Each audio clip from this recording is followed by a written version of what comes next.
साथियों, कनेक्टिविटी का देश के विकास से सीधा संबंध होता है।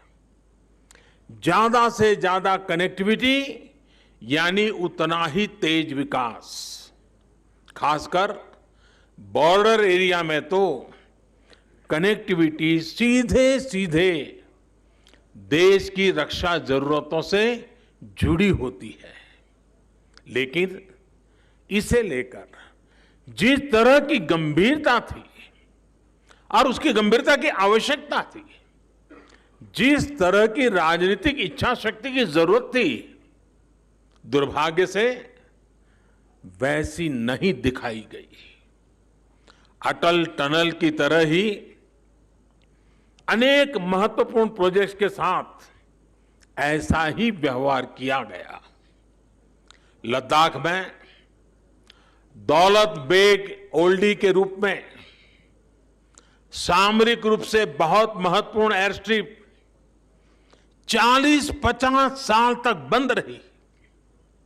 क्या मजबूरी थी, क्या दबाव था? मैं इसके विस्तार में जाना नहीं चाहता। इसके बारे में बहुत कुछ कहा जा चुका है, बहुत कुछ लिखा जा चुका है। लेकिन सच्चाई यही है कि दौलत बेग ओल्डी की एयर स्ट्रिप वायुसेना ने अपने इरादों की वजह से शुरू हो पाई, उसमें राजनीतिक इच्छा शक्ति कहीं नजर नहीं आई। साथियों, मैं ऐसे दर्जनों प्रोजेक्ट गिना सकता हूं जो सामरिक दृष्टि से और सुविधा की दृष्टि से भले ही कितने भी महत्वपूर्ण रहे हो, लेकिन बरसों तक नजरअंदाज किए गए। मुझे याद है, मैं करीब 2 साल पहले अटल जी के जन्मदिन के अवसर पर असम में था। वहां पर भारत के सबसे लंबे रेल रोड बीच बोगीबील पुल को देश को समर्पित करने का अवसर मुझे मिला था। ये पुल आज नॉर्थ ईस्ट और अरुणाचल प्रदेश से कनेक्टिविटी का बहुत बड़ा माध्यम है। बोगीबील ब्रिज पर भी अटल जी की सरकार के समय ही काम शुरू हुआ था, लेकिन उनकी सरकार जाने के बाद फिर इस पुल का काम सुस्त हो गया। साल 2014 के बाद ही इस काम ने भी गति पकड़ी और 4 साल के भीतर भीतर इस पुल का काम पूरा कर लिया गया। अटल जी के साथ ही एक और पुल का नाम जुड़ा है, कोसी महासेतु का।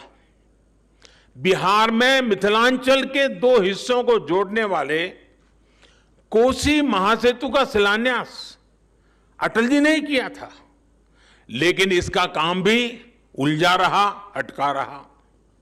2014 में हमें सरकार में आने के बाद कोसी महासेतु का काम भी हमने तेज करवाया।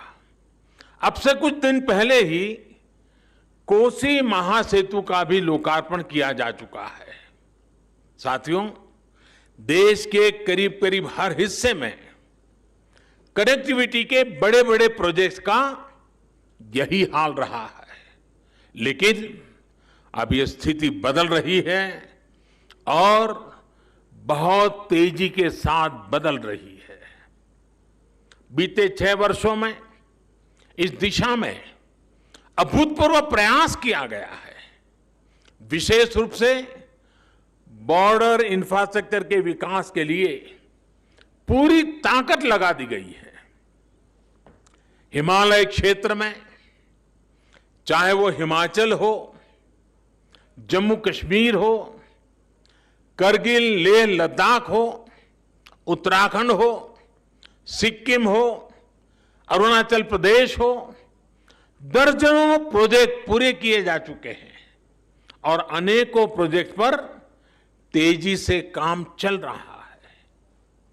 सड़क बनाने का काम हो, पुल बनाने का काम हो, सुरंग बनाने का काम हो, इतने बड़े स्तर पर देश में इन क्षेत्रों में पहले कभी काम नहीं हुआ।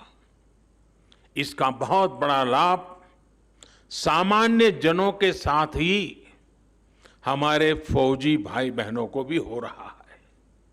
सर्दी के मौसम में उन तक रसद पहुंचाना हो, उनकी रक्षा से जुड़े साजो सामान हो, वो आसानी से पेट्रोलिंग कर सकें, इसके लिए सड़कों का जाल बिछाया जा रहा है।